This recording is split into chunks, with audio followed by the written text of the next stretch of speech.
सभी मित्रों को मेरा नमस्कार। मित्रों, आज एक बहुत ही इम्पोर्टेंट टॉपिक पर चर्चा करेंगे। हम विपरीत राजयोग के बारे में चर्चा करने वाले हैं, क्योंकि कल हमने दोस्तों गुरु चंडाल दोष के बारे में चर्चा की थी। तो मैंने जब कल गुरु चंडाल दोष के बारे में बनाया और बोला कि सीरीज स्टार्ट कर रहा हूँ कुंडली के दुर्योगों पर, तो कुछ मित्रों का मत है कि एक दिन आप दुर्योग के बारे में बताए और एक दिन राजयोग के बारे में बताए। तो उनका भी कहना सही है दोस्तों। तो यह सीरीज हम अल्टरनेट करके रखेंगे। कल गुरु चंडाल दोष के बारे में चर्चा हुई, आज विपरीत राजयोग के बारे में बता रहा हूँ।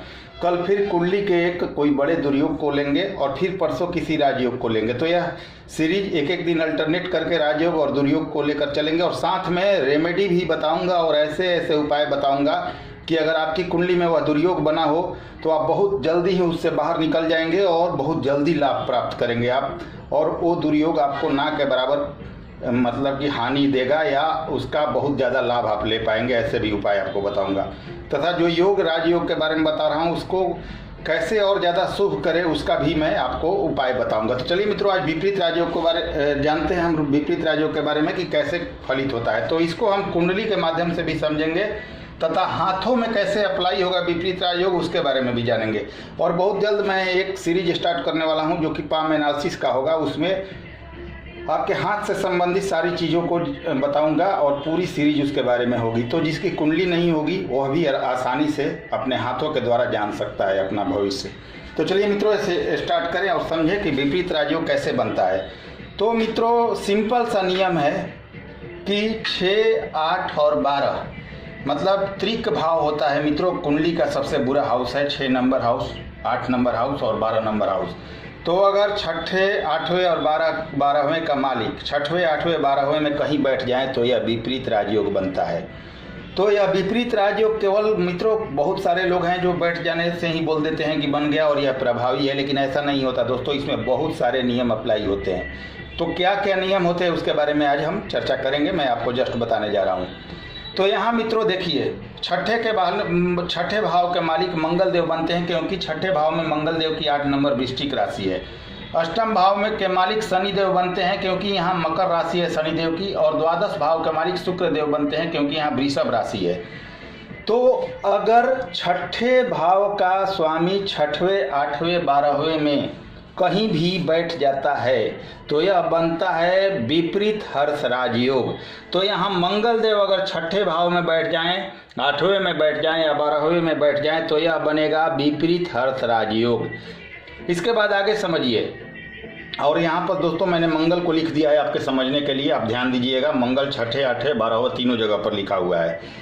अगर 8वें भाव का स्वामी जो है 8वें भाव का स्वामी ग्रह 6ठे में, 8वें में या 12वें में कहीं भी बैठे तो यह बनेगा विपरीत सरल राजयोग। तो मित्रों 8वें के स्वामी शनि बनते हैं, तो शनि यहाँ भी बैठ जाए, यहाँ भी बैठ जाए या यहाँ भी बैठ जाए तो यह बनेगा विपरीत सरल राजयोग। इसके बाद समझिए 12वें भाव के यहाँ मालिक शुक्र देव होते हैं। तो अगर 12वें भाव का स्वामी ग्रह 6ठे, 8वें या 12वें में कहीं भी बैठ जाता है तो यह बनेगा विपरीत विमल राजयोग। तो मित्रों अगर यहाँ ये तीनों कहीं भी बैठते हैं तो यह विपरीत राजयोग का निर्माण करते हैं। और दोस्तों यह एक क्राइटेरिया है कि यह योग विमल के नाम से चाहे हर्ष के नाम से जाना जाएगा या सरल राजयोग के बारे में जाना जाएगा, लेकिन तीनों विपरीत राजयोग का प्रभाव एक ही होता है, यह समझिए आप। तो 12वें भाव का मैंने बता दिया, 8वें का बता दिया, 6ठे का बता दिया। यह एक नियम है जो कि आपको बता दिया कि ऐसे इसको नाम दिया गया है, लेकिन सभी ऐसे ही अप्लाई होता है, सभी का एक ही प्रभाव होता है। जो विपरीत यहाँ समझिए क्या प्रभाव देता है, कैसे प्रभाव देता है, उसके बारे में हम यहाँ पर चर्चा करने जा रहे हैं। विपरीत राजयोग क्यों बोलते हैं? जो विपरीत परिस्थिति में राजयोग का निर्माण करे वह विपरीत राजयोग है। यानी विपरीत यानी जब आप अनकंफर्टेबल स्थिति में हों और उस समय उस ग्रह की दशा या अंतर आ जाए तो यह फल मिलता है। यह कैसे लागू हो वो अभी जानिए। विपरीत राजयोग के लिए लग्नेश का मजबूत होना मित्रों बहुत जरूरी है। केवल 6, 8, 12 का मालिक 6, 8, 12 में बैठ जाने से यह विपरीत राजयोग फलित नहीं होता। विपरीत राजयोग के लिए लग्नेश का मजबूत होना बहुत जरूरी है, पहला नियम है, इसे ध्यान रखिएगा। लग्नेश अगर नीच का हो जाए, जैसे कि यहाँ पर बुधदेव 6 नंबर में उच्च के होते हैं और 12 नंबर में नीच के हो जाते हैं, तो बुधदेव मान लीजिए यहाँ पर बैठ गए तो यह नीच के हो जाएंगे। उस स्थिति में यह विपरीत राजयोग 1% भी फलित नहीं होगा। ध्यान रखिएगा, लग्नेश का स्ट्रॉन्ग होना बहुत जरूरी है। लग्नेश नीच का ना हो या लग्नेश 6, 8 और 12 में ना बैठा हो, तब जाके यह विपरीत राजयोग बनता है। क्योंकि जब लग्नेश ही कमजोर हो जाए तो कोई राजयोग फलित नहीं होता। यहाँ यह भी ध्यान रखिए कि लग्नेश कभी भी विपरीत राजयोग नहीं बनाता। मान लीजिए यहाँ पर मेष लग्न की कुंडली हो तो अष्टम भाव में 8 नंबर राशि आएगी मंगल देव की, तो लोग कह देंगे कि अपने राशि में मंगल देव बैठे हैं तो विपरीत राजयोग बन रहा है। बहुत सारे लोग हैं जो कहते हैं कि 6, 8, 12 में लग्नेश भी चला जाए तो विपरीत राजयोग बनता है। लेकिन दोस्तों, मैं आपको बिल्कुल क्लियर कर दूं कि लग्नेश कभी भी विपरीत राजयोग नहीं बनाता। अगर 6, 8, 12 में लग्नेश जाएगा तो वह विपरीत राजयोग बनेगा ही नहीं। इसका ध्यान रखिए, कभी भी लग्नेश विपरीत राजयोग नहीं बनाता। लग्नेश का विपरीत राजयोग होता ही नहीं। दूसरा नियम समझिए, अगर लग्नेश सूर्य से पूरी तरह अस्त हो जाए, क्लोज कंजक्शन में आ जाए, 5 डिग्री 6 डिग्री के डिफरेंस में आ जाए, पूरी तरह से अस्त हो जाए, या लग्नेश आपका मृत अवस्था में हो या उसमें किसी प्रकार से बल ना हो, तो यह विपरीत राजयोग कभी भी काम नहीं करता है। अगर लग्नेश बलवान है तभी यह विपरीत राजयोग प्रभावी होगा। बलवान का मतलब है मित्रों कि मान लीजिए कि आपके लग्नेश जो हैं सूर्य से क्लोज कंजक्शन में अस्त ना हो या मृत ना हो, लेकिन उनकी डिग्री मान लीजिए यहाँ पर 50% के करीब है, वह फल देने में सक्षम है 50%, तो आपको बहुत हद तक इसका रिजल्ट मिल जाएगा। अगर 100% है तो 100% विपरीत राजयोग का फल मिलेगा आपको। लेकिन वही इनकी डिग्री ऐसी है कि वह 20% 25% फल दे रहे हैं, तो इसका पूरा आपको प्रभाव नहीं मिलेगा, हल्का फुल्का प्रभाव आपको नजर आएगा। लेकिन जब लग्नेश मजबूत होंगे तभी इसका पूरा प्रभाव आपको नजर आएगा। तो चलिए और चीजें जाने। अगर यह 6, 8, 12 का मालिक, मित्रों ध्यान दीजिएगा, लग्नेश के बारे में हमने चर्चा कर ली।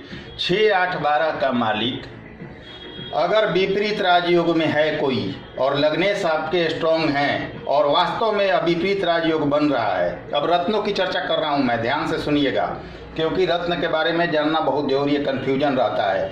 6, 8, 12 का मालिक अगर विपरीत राजयोग बना रहा है और लग्नेश आपके स्ट्रॉन्ग हैं और 6, 8, 12 का मालिक 6, 8, 12 में कहीं सूर्य से अस्त हो गया हो, 6, 8, 12 का मालिक 6, 8, 12 में कहीं भी सूर्य से अस्त हो चुका है और वास्तव में वह विपरीत राजयोग में है, तो आप उस ग्रह का रत्न पहनकर उसका लाभ ले सकते हैं, उसको बल दे सकते हैं। लेकिन ध्यान रखिएगा, विपरीत राजयोग बनना जरूरी है, तभी आपको उस ग्रह का रत्न पहनना है। विपरीत राजयोग बने और सूर्य से अस्त हो तभी उसका रत्न पहन सकते हैं, आप ऐसे नहीं पहन सकते हैं।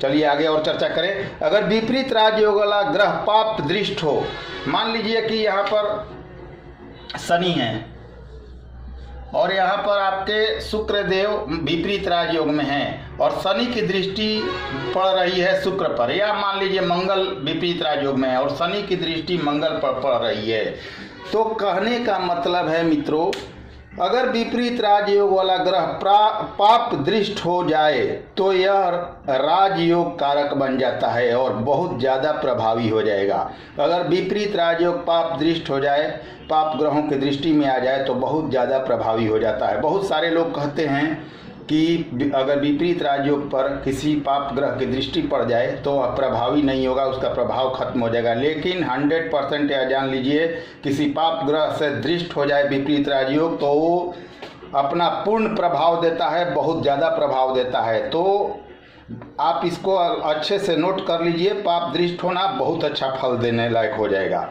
यह कब प्रभावी होगा यह भी जानिए। मित्रों, यह राजयोग अच्छा भी होता है और बुरा भी होता है।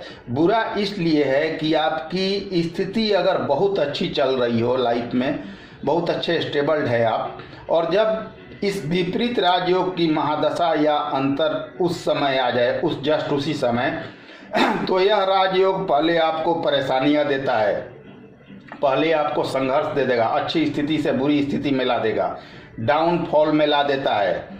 इस तरह की विपरीत परिस्थिति कर देता है आपकी, और उसके बाद उस राजयोग का लाभ मिलना शुरू होता है। संघर्ष करा देगा, अच्छी स्थिति से बुरी स्थिति में ला देगा, तब जाके यह विपरीत राजयोग फलित होता है। फिर यह विपरीत परिस्थितियों से बाहर निकाल कर आपको हाइट पर ले जाता है। तो मित्रों, सही बात है कि यह बहुत बड़ा राजयोग है और इसका बहुत ज़्यादा फल भी मिलता है, परंतु जब आपकी सारी स्थितियाँ सही हो तो इस ग्रह की दशा में एकाएक परेशानी भी आ जाती है, आपको विपरीत परिस्थितियों में भी ला देता है यह ग्रह, और कुछ समय गुजरने के बाद वही राजयोग आपको हाइट पर भी पहुंचा देता है। तो इसे अच्छा और बुरा दोनों स्थिति में माना जाएगा। एक और नियम है मित्रों, ध्यान से सुनिएगा, केवल आपने 6, 8, 12 के बारे में सुना होगा। एक और नियम बताता हूं जो कि लागू होता है, 110% लागू होता है।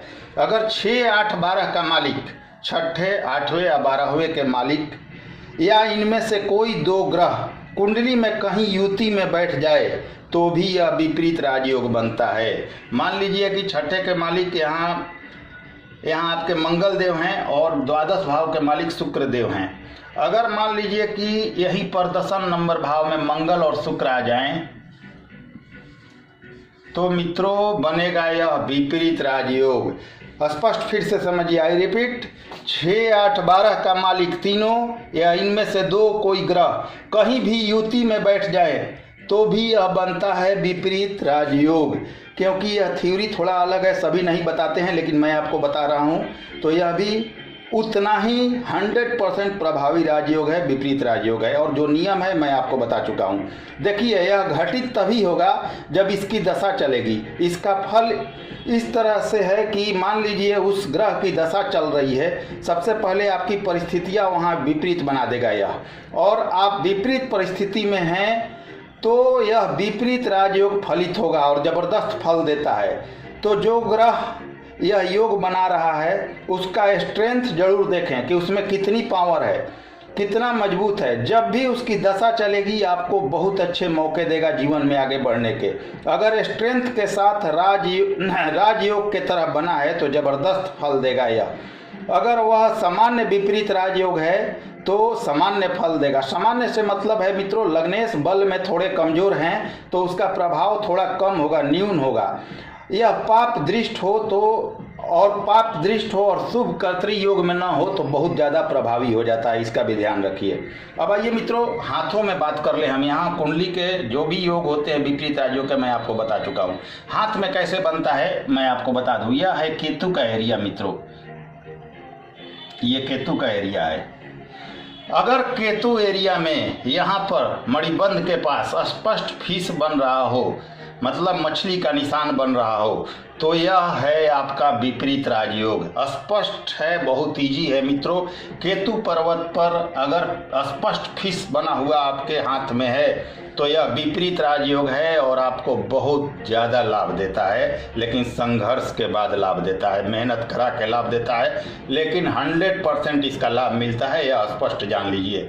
और अगर केतु से कोई चिन्ह निकल कर चंद्रमा की तरफ 1-2 गया है तो यह जान लीजिए कि यह विपरीत राजयोग आपको बाहरी दुनिया से भी संपर्क कराएगा और बहुत ज़्यादा लाभ भी देगा। विदेश यात्राओं के भी मौके देता है यह विपरीत राजयोग। अगर आपके केतु पर्वत पर फीस बना है तो आप विपरीत राजयोग में पैदा हुए हैं और यह आपको अकस्मात लाभ, धन लाभ वगैरह जरूर देगा अपने जीवन काल में। तो हाथ में यहाँ बनता है। वैसे ही कोशिश करूँगा कि कुंडली के साथ साथ आपको हाथों में भी राजयोग बताता चलूँ। तो मित्रों, यह है विपरीत राजयोग। इसका कुछ उपाय और शुभ करने के लिए हम जान लेते हैं। मान लीजिए जिस ग्रह का विपरीत राजयोग बना हो और उसका महादशा शुरू होने वाला हो तो कुछ समय पहले से, 2 महीने 3 महीने पहले से आप इसको और ज़्यादा शुभ कर सकते हैं। शुभ करने के लिए क्या करें कि उस ग्रह का बीज मंत्र निरंतर 108 बार शुरू कर दे 2-3 महीने पहले से ही।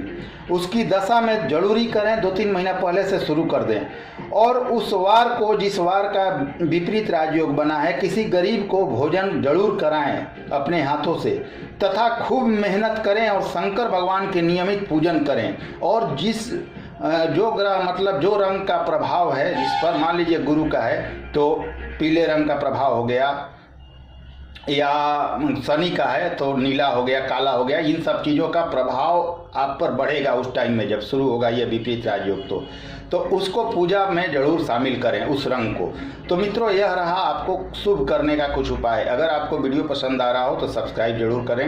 नमस्कार, धन्यवाद। कल हम बात करेंगे किसी दुर्योग के बारे में।